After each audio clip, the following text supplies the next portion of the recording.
trying to build a company and have it succeed is like eating glass and staring into the abyss. The way to sell any product is through word of mouth. When we first started out, I think our ambitions were really quite low. It was really to make enough money to pay the rent. Top 10, I got a top 10. Got my motivation high for my top 10. Gotta learn from the wise women and men. All my life, like 9 to 9. For my top 10, top 10, 9 to 9.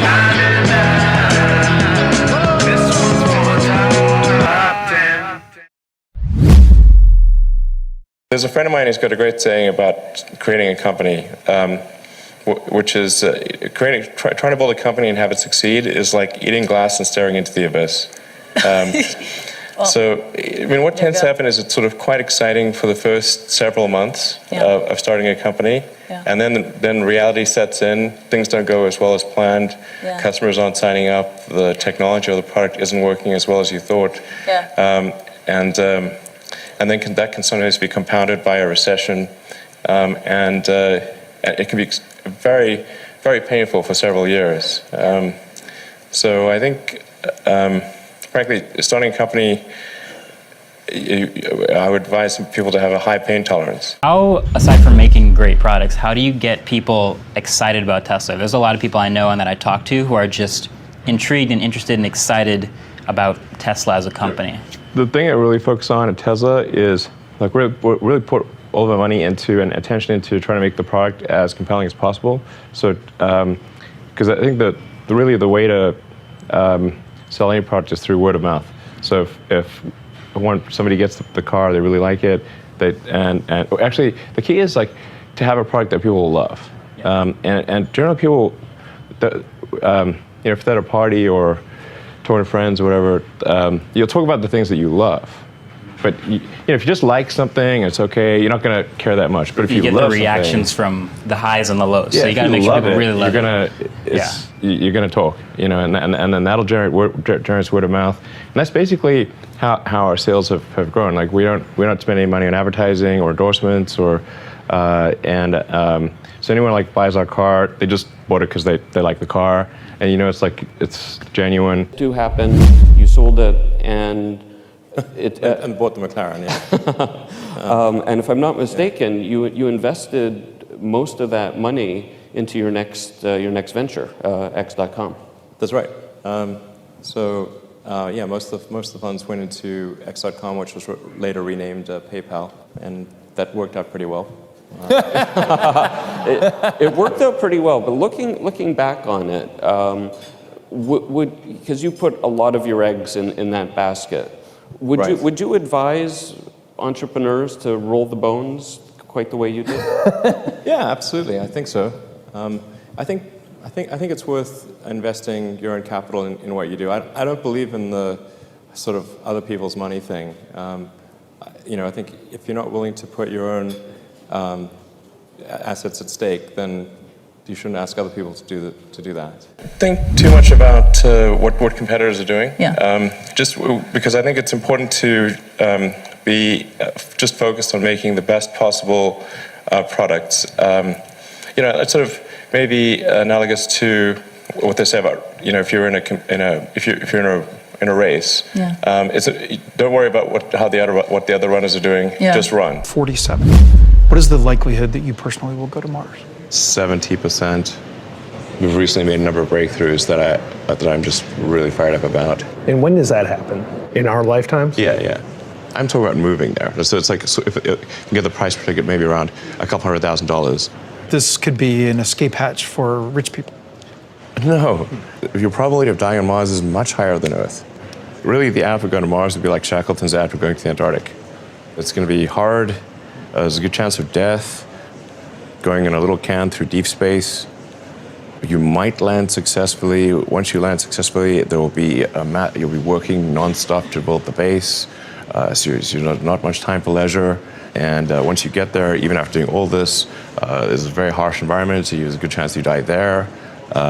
We think you can come back, but we're not sure. Now, does that sound like an escape hatch for rich people?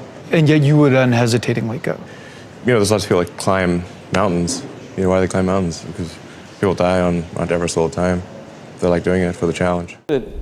occur to you that Zip2 might be a success? Well, I mean, when we first started out, I think our ambitions were really quite low. It was really to make enough money to pay the rent. Yeah, we got a VC give us money. That was, yay! Yeah. We thought it was all over then.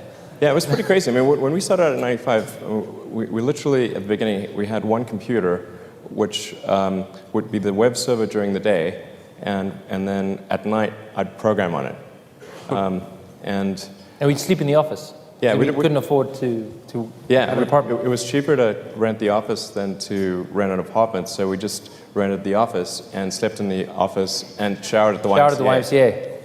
And for me, the worst part was eating at Jack in the Box 3 times a week. Yeah, man, this like, I'll sleep it's in really an office difficult to get food at Palo Alto after like 10 p.m. It's like Jack in the Box and a few other options. So we rotated through the Jack in the Box menu. Through the end of '95, that's essentially we're just sleeping in the office and showering at the YMCA. And then around the end of '95 is when Netscape went public. And then whether or not somebody knew what the internet was, they knew that you could make money on the internet somehow, or even if it's only on the greater fool theory. So when we went and talked to venture capitalists in early '96, there was a much greater interest in what we were doing. In fact, the round closed in like maybe a week or something. It was crazy. Yeah, we went from sleeping in the office to people throwing, I mean, again, this is a financial crowd, so you guys see these numbers every day, but for us to hear, we'll give you $3 million. Yeah, it sounded extremely, we thought they were crazy. Like, why would they do that? It was literally like, these people are insane. They obviously do not realize we're sleeping in the office. In fact, when they did fund us, they realized that we were illegal immigrants. Well, I mean, yes, we were. I'd say it was a gray area. Yeah, yes, we were.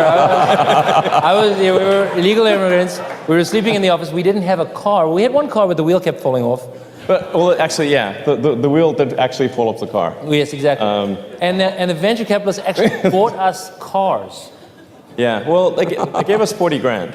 It was 40 grand to go buy cars, which was, at the time was more money than we've ever seen. Advice I'd give to people starting companies, to entrepreneurs in general, is really focus on making a product that your customers love. It's so rare that you can buy a product and you love the product when you bought it. There are very few things that fit into that category. And if you can come up with something like that, your business will be successful for sure. I mean, Tesla really faced a severe threat of death due to the Model 3 production ramp. Essentially, the company was bleeding money like crazy, and just if we didn't solve these problems in a very short period of time, we would die. And it was extremely difficult to solve them. How close to death did you come? Within single-digit weeks. 22 hours a day, or like what? How many I hours? was working, so 7 days a week, sleeping in the factory. I worked in the paint shop, general assembly, body shop. Do you ever worry about yourself imploding? Like it's just too much? Absolutely. No one should put this many hours into work. This is not good. And people should not work this hard. They should not do this. It's very painful. Painful in what sense? It hurts my brain and my heart. So this is not recommended for anyone. I just did it because if I didn't do it, then good chance Tesla would die. You need a team around you to deliver a lot of idea. How do you choose your team? Based on what? Well, I suppose honestly that it tends to be gut feel more than anything else. So when I interview somebody, my interview question is always the same. It's what do you ask? I said, tell me the story of your life and the decisions that you made along the way and why you made them. And then, and also tell me about some of the most difficult problems you worked on and how you solved them. And that question, I think, is very important because the people that really solve the problem, they know exactly how they solved it. They know the little details. And the people that pretended to solve the problem, they can maybe go one level and then they get stuck.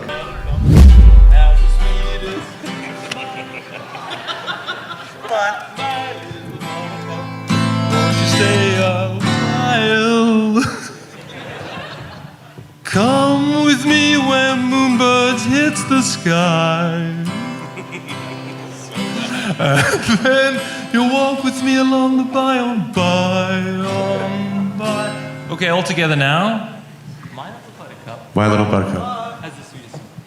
My little buttercup has the sweetest smile. My little buttercup, won't you stay a while? Won't you stay a while? Moonbeams meet the sky, and you and I will walk the by. Well, this is really winning.